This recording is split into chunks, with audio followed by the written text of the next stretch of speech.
Louvado seja nosso Senhor Jesus Cristo. Amém. Antes de me apresentar e entrarmos no tema, sempre que estou aqui na Canção Nova, eu não posso deixar de fazer uma saudação muito especial ao presidente da Canção Nova, nosso querido amigo Padre Wagner, e também aos nossos queridos Eto e Luzia Santiago, e uma saudação para o céu, para o nosso querido, amado e saudoso Monsenhor Jonas Habib. Uma salva de palmas para o nosso querido Padre Jonas.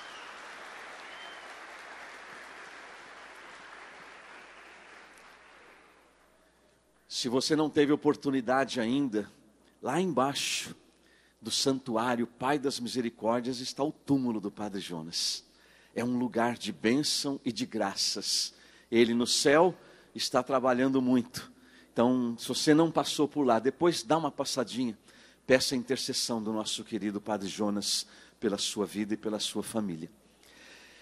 Bem, eu sou o Ítalo Fazanella, fundador da comunidade Sagrada Família de São Paulo, capital. Hoje tenho comigo aqui o Mauro, um dos nossos cofundadores. Nossa comunidade tem 31 anos de fundação e o nosso carisma é ser família, comunidade de amor. Nossa missão, evangelizar e resgatar a família. Sou casado há quase 37 anos com a Rosana, minha querida esposa. Deixo um grande beijo para ela, que está acompanhando em casa. Temos 6 filhos, 4 na terra, 2 no céu. Perdemos 2 durante a gravidez e a vida humana. Nós nunca podemos desprezar a vida humana, em qualquer das suas fases, desde a concepção. Temos 2 filhos casados, os mais velhos são casados, deram grandes presentes para nós, que são nossos netos. Hoje são 9 netos, tem 3 já no céu e são 6 na terra. O mais velho com 8 anos, o mais novinho com 1 ano e meio. E a semana que vem, sábado, a terceira filha casa, né? Então estamos aí na expectativa do casamento de mais uma filha, a Miriam e o Natan. Deus os abençoe. Este ano, com a graça de Deus, eu e a Rosana completamos 40 anos de namoro, né? Quem já é casado aqui? Levanta a mão, deixa eu ver aqui. Tem alguns. Tem alguém que está noivo? Namorando? Encalhado alguém? Eita, é a maioria. Nós vamos ter que pedir socorro para Santo Antônio hoje aqui, né? Padre Vitor, vamos precisar de uma intercessão forte aqui, hein? Mas de repente, o encalhado não é só para casar, né? Você pode ir para Shalom, ser padre ali junto com o Padre Vitor, né? Uma religiosa, enfim, uma celibatária na Lumen. Olha, que maravilha, né? Esta obra, é uma obra de luz, né? Essa obra Lumen. Acho que nós poderíamos dar, né, uma grande salva de palmas para essa maravilhosa obra, que é a obra Lumen, né? Quantas vidas resgatadas, louvado seja Deus. Eu não os conhecia, uma graça, Edwin, muito obrigado pelo convite. É uma graça conhecê-los, conhecer essa obra. Tem sido esse final de semana, esses 2 dias aqui, uma graça muito grande para nós, conhecendo este carisma. Que dom maravilhoso para a igreja. Mas como eu dizia, 40 anos de namoro, 40 anos do nosso batismo no Espírito Santo. Fomos batizados no Espírito Santo na nossa experiência de oração há 40 anos e isso transformou a nossa vida. A graça, a presença do Espírito Santo foi uma grande transformação na nossa vida. Eu creio que muitos de vocês, talvez você que está em casa também deve um dia ter experimentado. E se você não experimentou, hoje é o dia, não vamos deixar para amanhã. E ao final, nós vamos rezar clamando esta graça do Espírito Santo sobre esta família maravilhosa, sobre as nossas famílias, sobre cada um de nós, para que nós saiamos daqui hoje cheios do Espírito Santo. O tema que me foi colocado é "E a família como vai?". É tema deste meu livro, "E a família como vai?", que é uma parceria da editora Sagrada Família com a editora Canção Nova. Foi um pedido aqui, feito pela Luzia Santiago. Ela me pediu este livro e nós fizemos em parceria. A Luzia fez o prefácio. Era o Padre Jonas a fazer o prefácio, mas ele já estava doente e não foi possível. Mas ele deu a bênção para esse livro, né, que se encontra nas lojas Canção Nova. O último livro abençoado pelo Padre Jonas. E a família, como vai? E é em cima desse tema que nós vamos desenvolver aqui hoje. O Papa João Paulo II, também conhecido por ele mesmo, né, ele revelou isso ao secretário dele, que ele gostaria de ser conhecido após a sua morte como Papa da Família. Ele mesmo disse para o secretário dele, hoje é o cardeal Stanislau de Vichy, foi secretário dele durante 40 anos, e num dos livros que esse secretário escreveu, depois da morte de João Paulo II, ele diz que o Papa confiou a ele, após a minha morte, eu quero ser conhecido como Papa da Família. Ele então, preocupado com a família, ele criou um organismo na igreja, lá em Roma, na Santa Sé, chamado na época Pontifício Conselho para a Família. Criou também um Instituto João Paulo II para estudos sobre o matrimônio e a família, porque o Papa, ele queria que a igreja se preocupasse com a família. E eu tenho certeza que cada um de vocês tem uma história, e na maioria das vezes uma história de dor, que começa lá na sua casa, lá na sua família, né? Eu também experimentei uma história de dor na minha família. E o Papa, preocupado, então, ele cria estes organismos para que a igreja pudesse ajudar as famílias. No ano que ele criou esses organismos, era 1981, um ano antes do início da minha conversão, que foi em 82. Ele estava com o discurso dele pronto, era uma daquelas audiências na Praça de São Pedro, quando o Papa, em cima do Papa Móvel, 13 de maio de 1981, ele está entrando na Praça de São Pedro, se escutam os disparos. O Papa foi atingido, um atentado, ele quase morreu, todos nós sabemos dessa história. Eu trago este fato para nós termos uma ideia da ira do maligno, do inimigo, do demônio, de Satanás, contra aqueles que fazem bem para a família. Naquele dia ele tentou matar o Papa da família. O Papa que estava anunciando dois organismos muito importantes para a igreja, que existem até hoje. O Pontifício Conselho para a Família, ele se juntou à Academia para a Vida e o antigo Pontifício Conselho para os Leigos. Hoje se chama assim, de Castério para os Leigos e para a Família. Família e a Vida. Então continua trabalhando a igreja pela família, pela vida. Vejam a ira do maligno contra a família. Contra a família. Hoje, duas grandes instituições são colunas que ainda sustentam alguns valores na sociedade.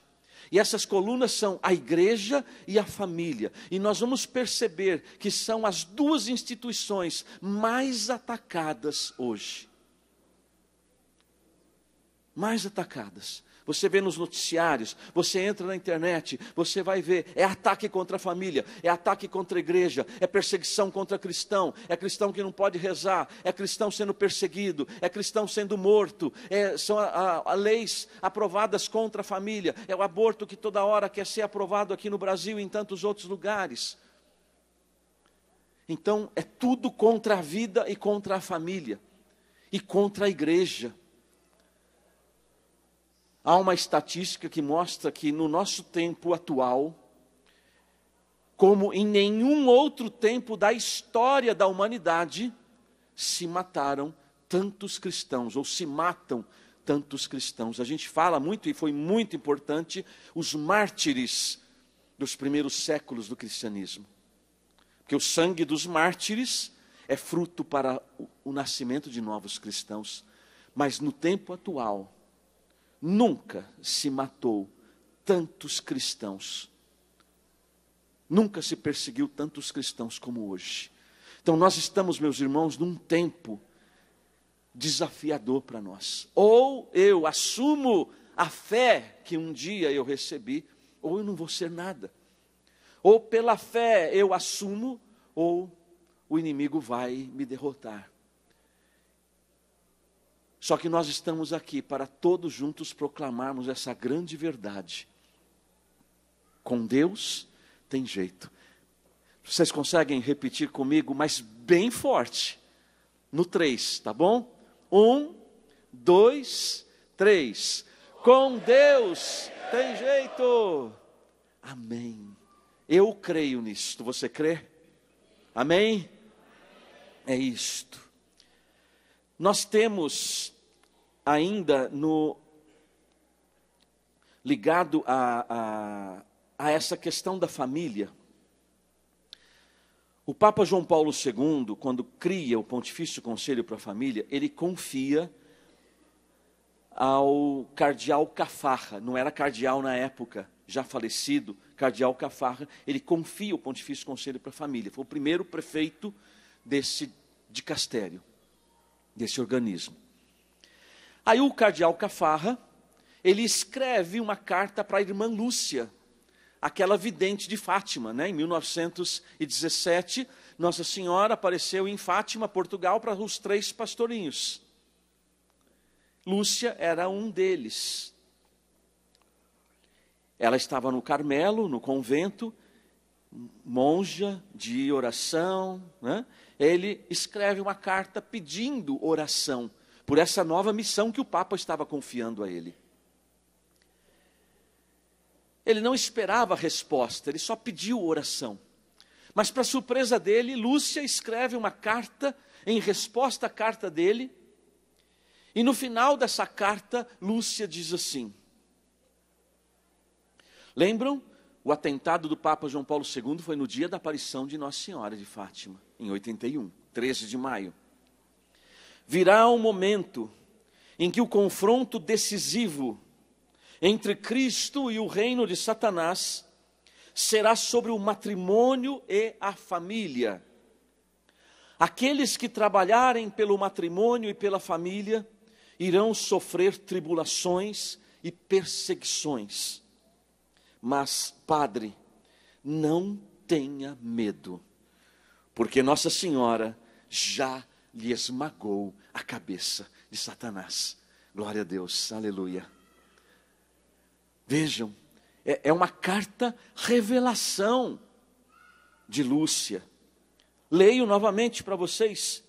Você que está em casa, presta atenção no que Lúcia escreveu e como que nós precisamos vigiar, como nós precisamos proteger a vida, o matrimônio e a família. Virá um momento em que o confronto decisivo, meus irmãos, é a batalha final. Nós estamos em batalha, nós estamos em uma guerra espiritual muito grande. Cada dia é uma batalha. Vocês sabem muito bem disso, é ou não é? Quanta coisa vocês passaram na vida de vocês, quantas lutas, quantas batalhas, e vocês estão aqui porque vocês são vitoriosos. Mas para continuar sendo vitorioso é cada dia. Cada dia uma batalha, mas Lúcia diz, mas vai vir a grande batalha final. E esse confronto decisivo entre Cristo e o reino de Satanás será sobre o matrimônio e a família. Essa batalha não vai ser na sacristia das nossas igrejas, essa batalha é contra a família e contra o matrimônio. Porque ele sabe que se destruir a família, ele destrói tudo. Se ele destrói a família, ele vai tentar prejudicar e destruir a igreja. Ele vai destruir a sociedade, ele vai destruir os valores da sociedade. Por isso esta batalha contra a família. Aqueles que trabalharem pelo matrimônio e pela família irão sofrer tribulações e perseguições, mas não tenha medo, porque Nossa Senhora já lhe esmagou a cabeça. Na palavra de Deus, em Jeremias, capítulo 8, versículo 11, eu gosto de atribuir esta palavra do profeta, né? Eu vejo que é uma queixa de Deus para o profeta, uma queixa de Deus para o profeta.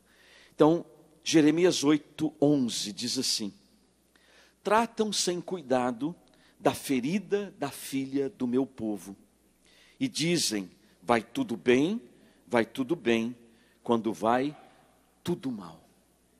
Vou ler novamente.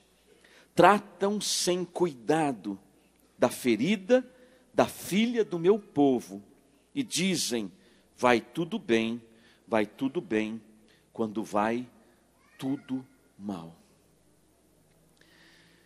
E eu gosto de aplicar, meus irmãos, esta palavra para a família.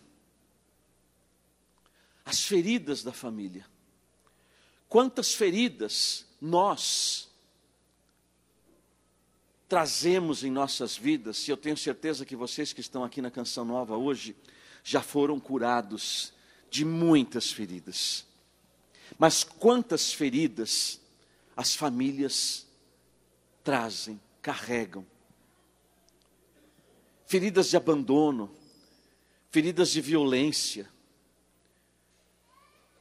feridas de falta de perdão, feridas de separação. Eu venho de uma família de pais separados, meus pais já são falecidos, mas de pais separados. Eu vivi a tristeza de ver meus pais se separando, tive uma adolescência e uma juventude muito rebelde. Quantas feridas, abusos, quantos abusos dentro de casa, quantas feridas no corpo, no coração, na alma. Só que a palavra de Deus diz, tratam sem cuidado da ferida da filha do meu povo, e dizem, vai tudo bem, quando vai tudo mal. Então, o que nós precisamos, em primeiro lugar, meus irmãos? Ter a coragem de enfrentar as feridas. Nós não podemos fugir das nossas feridas, nós temos que enfrentá-las e tratar como se deve. São muitas ameaças contra a família hoje. Padre Jonas, aqui, quantas e quantas vezes durante anos ele denunciou o que viria, que era a chamada nova era, com seus contravalores. Hoje, o nome nova era mudou. Eles chamam de nova ordem mundial. Nova ordem mundial, que vem com as suas ideologias, ideologia de gênero e tantas outras coisas, que vem destruindo a vida de muitos jovens, de muitas famílias, de muitos casais. Vem causando muitas feridas. E às vezes, essas feridas, como disse, são causadas dentro de casa. Mas nós precisamos ter essa coragem de enfrentar essas feridas, coragem de não escondê-las. Às vezes a gente diz assim, tem um termo, né, que a gente diz assim, o meu passado, eu coloquei uma pedra sobre o passado. Tudo que você põe uma pedra em cima, por baixo vai apodrecer. Nós não podemos, não, eu pus uma pedra no passado. Não, você precisa enfrentá-lo. Padre Vitor da Shalom está aqui, a Emir, nossa querida Emir Nogueira, fio de ouro, né? No começo do fio de ouro ela diz, nós precisamos descongelar o rio da nossa vida. Temos que ter essa coragem de descongelar o rio da nossa vida, assumir o nosso passado, tomar posse do nosso presente com Deus, porque com Deus tem jeito. E na mão de Deus o nosso futuro estará garantido. Quando o Paulinho, nosso segundo filho, hoje está com 32 para 33 anos, ele tinha um ano e meio, a Regina estava um pouquinho mais velha, a Regina tem 34. Eu lembro assim dessa fase deles, os dois pequenininhos, a minha esposa Rosana começou a passar mal. Isso era 1993, se não me engano. Paulinho, 6 meses, né, de vida, ainda mamando no peito, enfim. A Rosana começou a passar mal, muito mal. E nós levamos ela para o hospital, né, minha esposa. E ali os médicos examinaram e, em princípio, identificaram uma infecção intestinal. Internaram a Rosana para tratar daquela suposta infecção intestinal. Ela ficou 3 dias no hospital com a medicação, aqueles sintomas deram uma melhorada, ela recebeu alta. Aí naquela semana ela começou a passar muito mal, pior do que estava, muito pior, muito, nunca vi ela daquele jeito, muito mal. Corremos para o hospital, os médicos examinaram daqui e dali, não conseguiram identificar e ela estava muito, muito, muito mal. E aí resolveram operar, vamos ter que abrir para ver o que é. Então foi aquela correria, as crianças pequenas, nós tínhamos um comércio na época, a Rosana me ajudava, e foi aquela loucura, ela se internou, vai ter que operar agora, né? Foi uma cirurgia longa e um corte grande no abdômen. Depois da cirurgia, o médico falou para o meu sogro, se nós não abríssemos, ela não tinha mais 4 horas de vida. E o que ela tinha? Um apêndice suporado. Já estava, a gente sabe assim, muitos morrem na mesa de cirurgia, com cirurgia de apêndice, ele estoura na hora da cirurgia, e aquilo infecciona tudo por dentro, e a pessoa morre. Foi um milagre que o médico, porque ela estava com todos os órgãos internos, todos tomados por infecção. Tiveram que fazer aquela lavagem interna, fizeram a cirurgia longa, ela ficou internada mais 15 dias, volta para casa, o médico disse, já está cicatrizando bem a ferida, já estava melhor, voltou para casa, perdeu muito peso, a Rosana chegou a pesar menos de 50 quilos, 45, se não. Então, mas dali uma semana, volta a febre alta, corremos para o hospital, os médicos examinam a Rosana e dizem, vamos ter que abrir de novo. Ela já estava toda tomada por infecção novamente, praticamente uma infecção generalizada. Estava morrendo de novo. E os médicos, vamos ter que abrir. Abriram novamente no mesmo corte. Só que dessa vez, aí ela ficou mais 12 dias no hospital, totalizando 30 dias. Só que dessa vez o médico disse, nós não podemos fechar o corte, nós temos que deixar aberto, porque essa cicatriz precisa cicatrizar de dentro para fora. Da outra vez cicatrizou por fora e por dentro não, então foi tomado pela infecção. E ela ficou inclusive com 2 drenos, porque tinha que drenar tudo que estava ali dentro. Ela fica mais 12 dias no hospital, tem alta, volta para casa ainda com o corte aberto, não totalmente cicatrizado. E eu precisei, quem cuidava dela, era eu mesmo, né? Não que eu não tenho muito problema com sangue, mas uma vez, eu lembro que eu fui socorrer um tio, caiu, bateu a cabeça, levei para o pronto-socorro. Enquanto eu estava esperando, entrou um pedreiro que tinha dado uma marretada no dedo, e abriu o dedo dele com a marreta. E eu vi o médico, eu fiquei ali de curioso, né? Vi o médico limpando o osso dele para fora. Aí eu comecei a passar mal, tive que sair, me deu uma tontura. E aí depois, novamente, agora eu tenho que enfrentar uma situação. A barriga da minha esposa aberta. Depois do banho, precisava fazer a limpeza toda, a asepsia, tinha que apertar para sair toda a secreção, cuidar, fazer curativo, isso todos os dias, todos os dias. O que eu tive que fazer? Eu tive que enfrentar. Tratam sem cuidado da ferida da filha do meu povo. Então não podia tratar sem cuidado, tinha que ter cuidado, tive que ter coragem para enfrentar essa ferida. Eu não podia dizer, não posso ver um corte, eu não posso ver sangue. Não, tive que enfrentar, a gente tem que enfrentar. As feridas que temos na nossa vida precisam ser enfrentadas com coragem. Só que eu não enfrentei sozinho, lógico.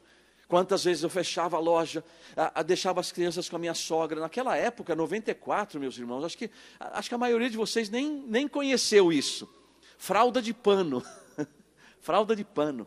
Não tinha fralda descartável. Estava começando as fraldas descartáveis, mas eram muito caras. Nós não tínhamos condição. Dois bebês. Era 2 fraldas para cada troca. Uma fralda só não dava conta de segurar. Então o varal lá de casa só tinha fralda. Só a fralda. E tinha que lavar. E a gente passava as fraldas. E era todo aquele ritual. Então as crianças, a loja, os compromissos. Mas eu ia à noite, todos os dias no hospital, e rezava o terço com a Rosana. Porque graças a Deus foi Nossa Senhora que resgatou a minha vida, me levou para Jesus. E ali com confiança em Deus, através de Nossa Senhora, nós fomos sendo fortalecidos. Enquanto a família estava revoltada, queria processar o médico, processar o plano de saúde, nós estávamos em paz, alegres, felizes e rezando com Nossa Senhora, com Nossa Senhora. Porque a mensagem de Fátima tem a ver com a minha conversão. E ali então nós fomos suportando aquela dor, aquele momento difícil que nós estávamos passando. Depois ainda foram 6 meses de convalescência em casa, sem a Rosana poder pegar as crianças no colo, sem poder fazer força, sem poder fazer nada. Foi um período muito difícil da nossa vida, mas nós passamos. Porque nós tivemos a coragem de tratar com cuidado dessas feridas. Então nós não podemos esconder nossas feridas, nós não podemos fugir das nossas feridas, meus irmãos, nós precisamos enfrentá-las com coragem.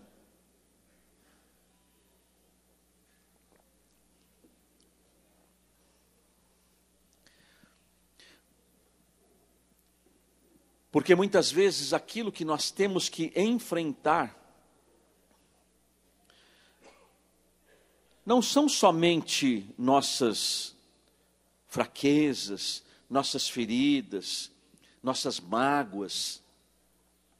Aquilo que eu disse no início, nós temos que enfrentar uma batalha espiritual. É uma guerra espiritual.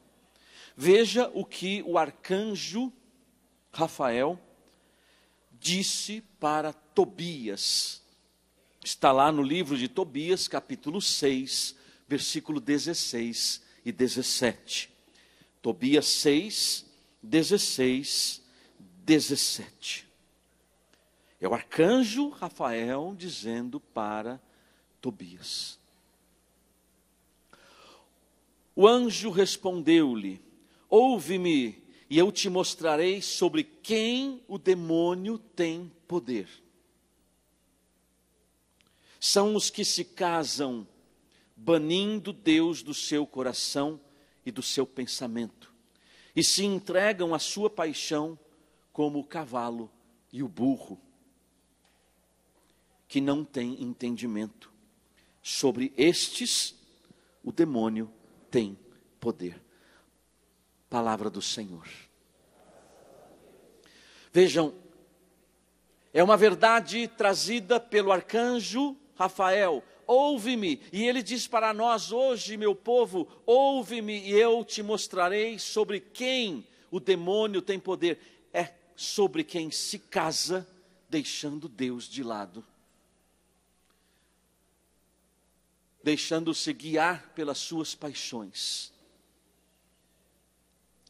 Quem forma família, deixando Deus de lado, o demônio toma conta. Eu sei que muitos de vocês estão pensando em construir uma família. Assim como eu também um dia pensei em construir uma família em Deus. Porque eu vi muitas brigas dos meus pais. Eu vivi muita discussão. Não tinha paz na minha casa. E eu disse para Deus, eu não quero esse modelo de família, eu quero uma família de Deus. E eu sei que muitos de vocês querem construir uma família em Deus. Então precisa prestar muita atenção nisso. Ouve-me e eu te mostrarei sobre quem o demônio tem poder. É sobre quem se casa deixando Deus de lado. Então nós não podemos deixar Deus de lado. Ele precisa ser o arquiteto, o construtor, ele precisa ser o alicerce das nossas famílias. dos nossos matrimônios.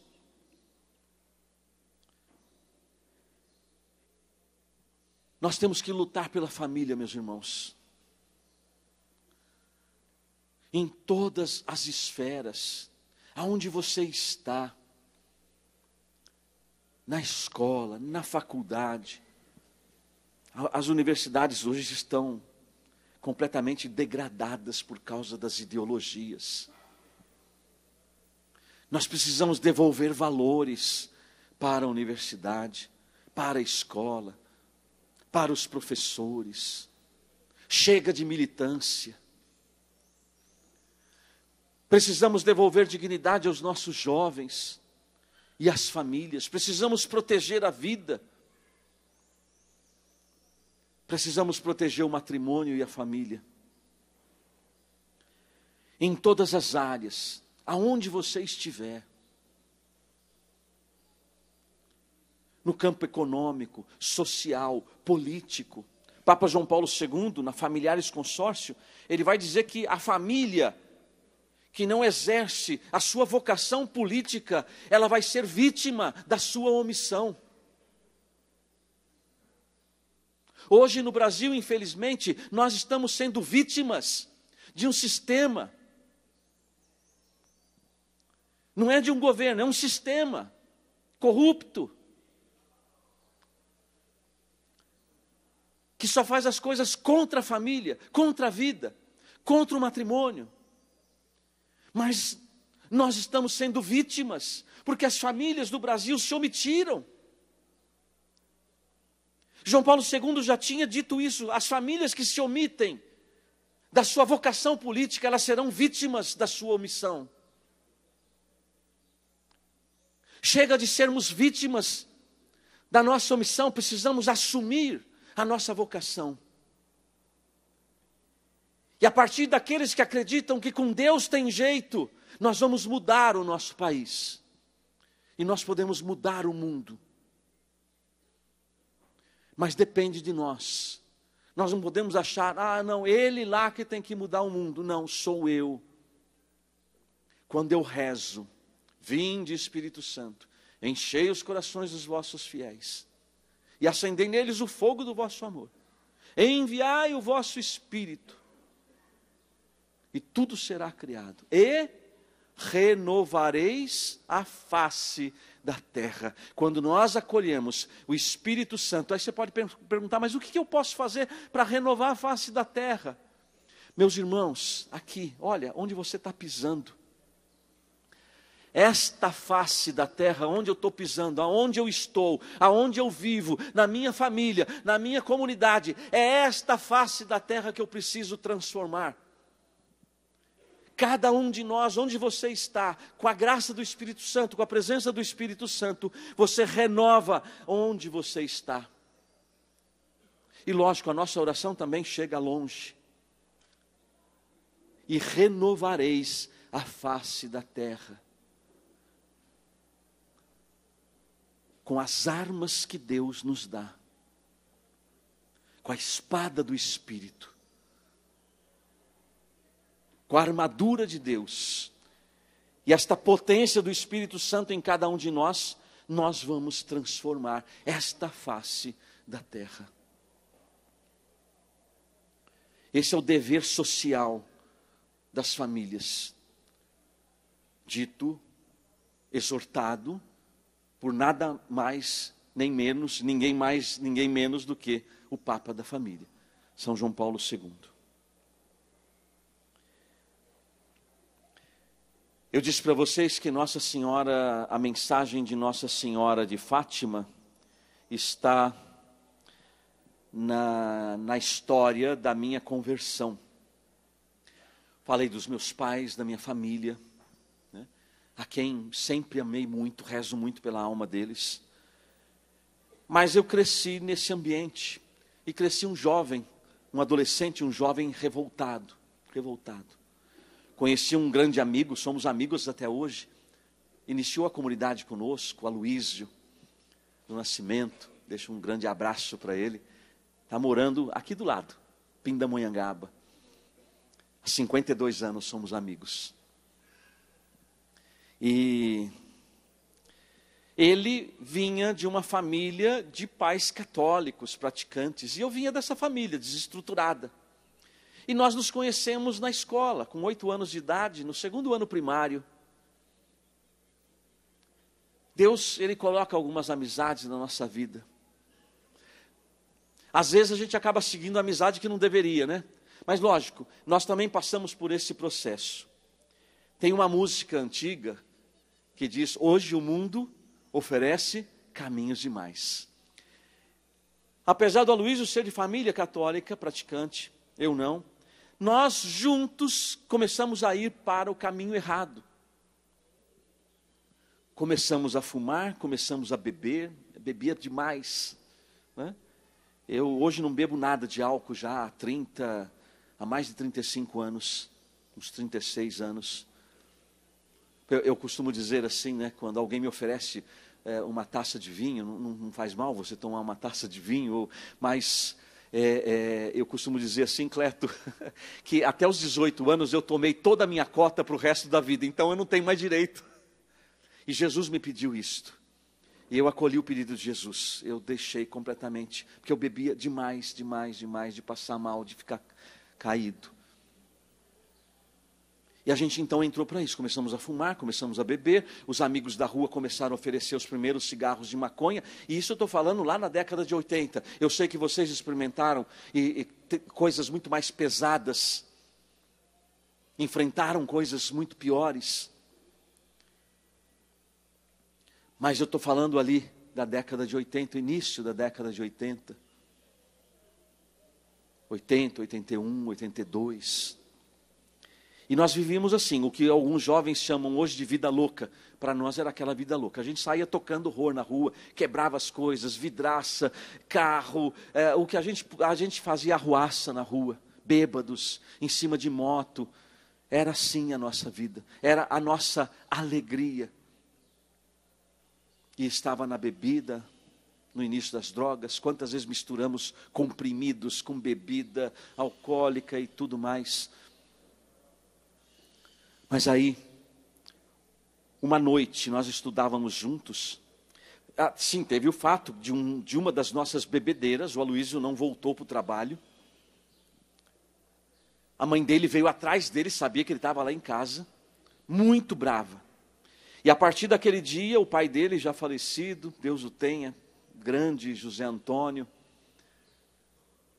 ele proibiu a nossa amizade. Falou: não, o Ítalo te leva para o mau caminho, não quero mais você na casa dele, não quero mais ele aqui, vocês não podem mais se encontrar. O José Antônio sempre foi muito firme, né?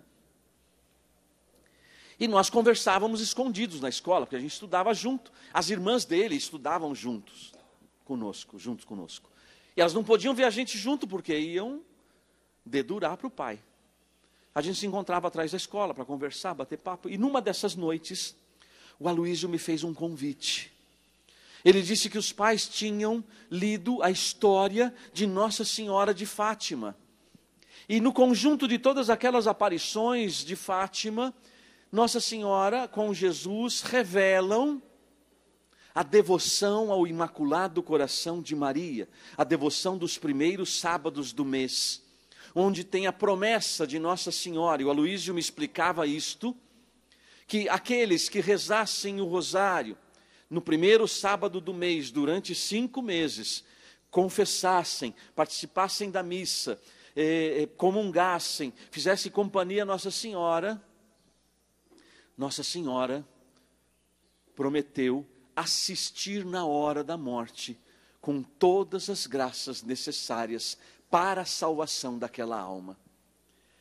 Eu chamo aquela noite de a noite do golpe, né? Ultimamente a gente tem ouvido muito isso, né? Golpe que não é golpe. Mas aquela noite eu tentei dar um golpe em Nossa Senhora. Eu disse para o Aloysio, eu acreditei naquela mensagem, porque o Aloysio disse assim: os meus pais vão começar a rezar em casa no primeiro sábado do mês, o terço. Eu nem sabia que negócio era esse de terço. Mas eu acreditei que em 5 meses, uma vez só por mês, eu disse para o Luiz: eu vou lá, né? Cara de pau, né? Eu vou na sua casa, eu vou rezar o terço. É 5 meses só. Seu pai vai ver a gente rezando o terço junto, vai deixar a gente ser amigo de novo, e Nossa Senhora alcança a salvação para nós. A gente continua a vida que está levando, e quando for velho, a gente vai para a igreja. Foi isso que a gente combinou naquela noite. E hoje nós estamos aqui, né, velhinho? Os 2 velhinhos de 60 anos, né? Fizemos 60 esse ano. Mas graças a Deus, já estamos na igreja há muitos anos, né? Já estamos na igreja há muitos anos.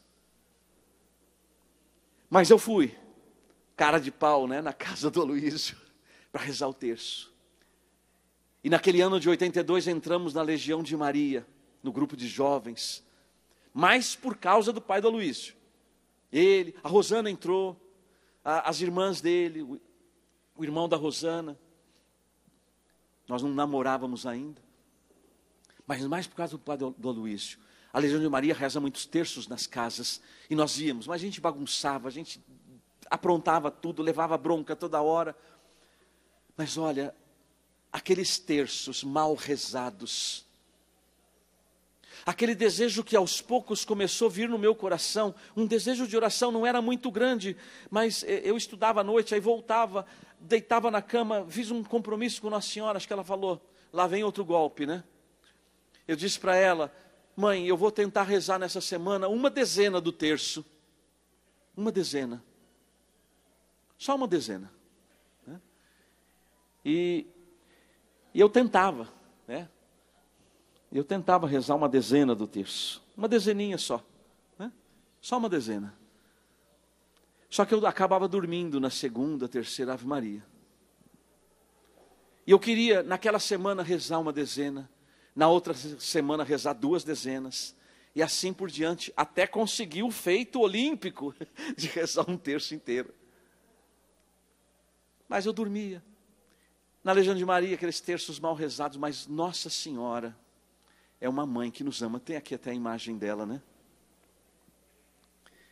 E é justamente uma imagem de Nossa Senhora de Fátima. Deve ter o seu coração aqui, né? Aqui. Esta mãe que nos ama é a mãe de todos nós. A mãe de todos nós.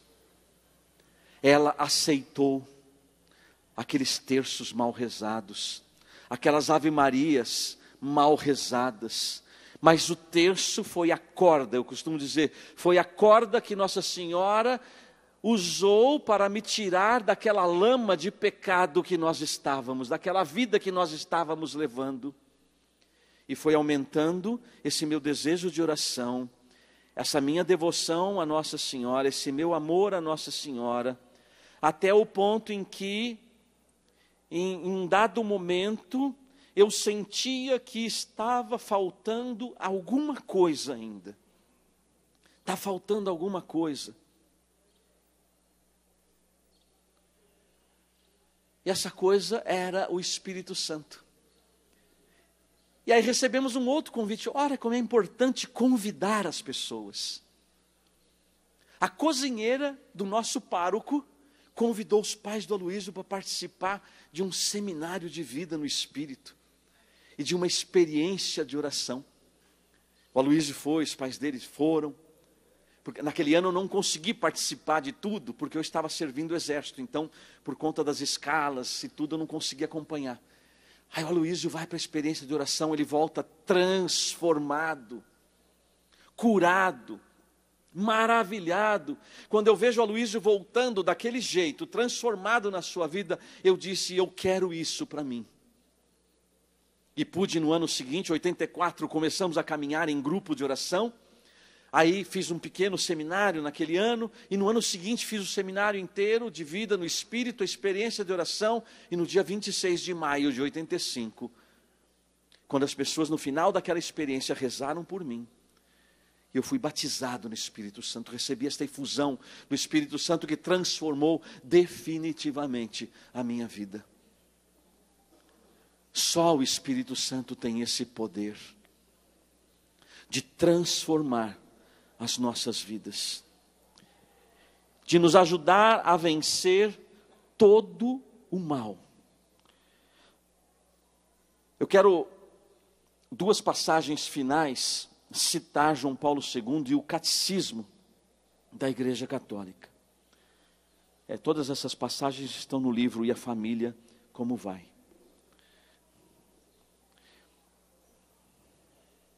João Paulo II, aqui nós vamos falar sobre a batalha final. E as batalhas. Né? A vitória definitiva sobre o mal. João Paulo II diz assim, isso foi num livro que foi escrito sobre ele falando as memórias dele, memória e identidade. Quem pode pôr um limite definitivo ao mal é precisamente Deus, que é a justiça por essência, sendo aquele que premia o bem e castiga o mal em perfeita harmonia com a realidade. Então, meus irmãos, esta é uma verdade que nós precisamos assumir. Quem vai pôr um limite, um fim definitivo ao mal é Deus. E Ele vai premiar os bons e vai castigar os maus. Vai castigar todo o mal e premiar todo o bem. E o Catecismo da Igreja Católica diz assim: portanto, o reino, que é o reino de Deus, não se realizará por um triunfo histórico da igreja, segundo um progresso ascendente.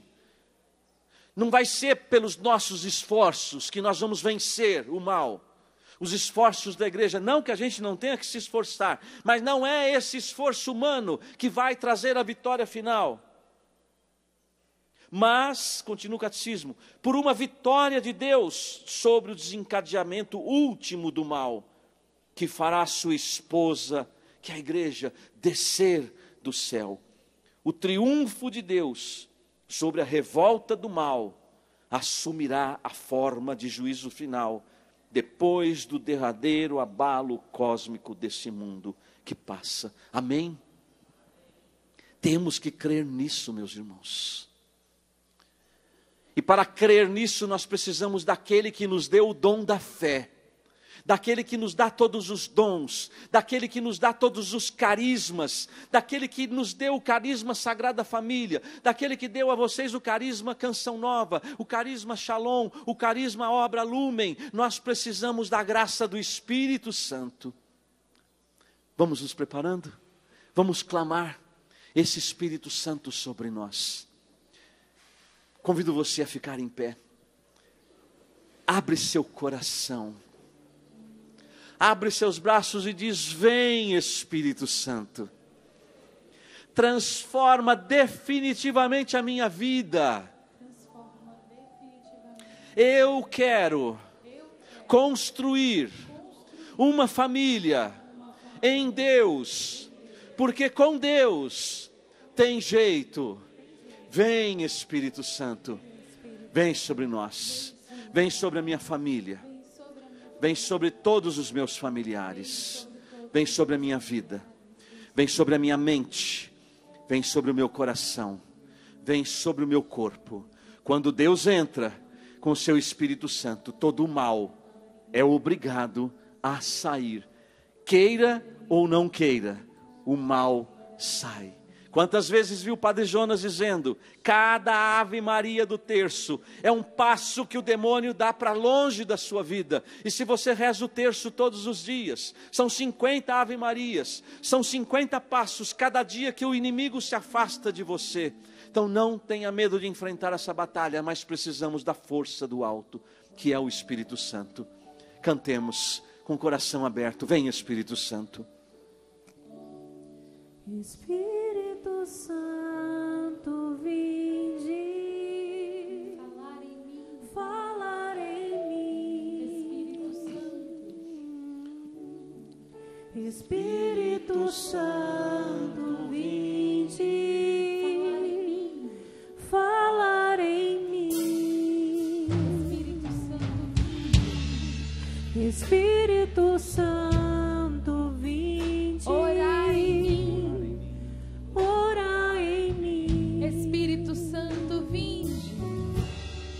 Espírito Santo, vinde. Orar em Ora Erga em os seus mim. braços, vinde curar. Vinde curar, libertar vinde nossos libertar nossos toda corações opressão. de toda opressão. Vinde Vinde transformar. transformar,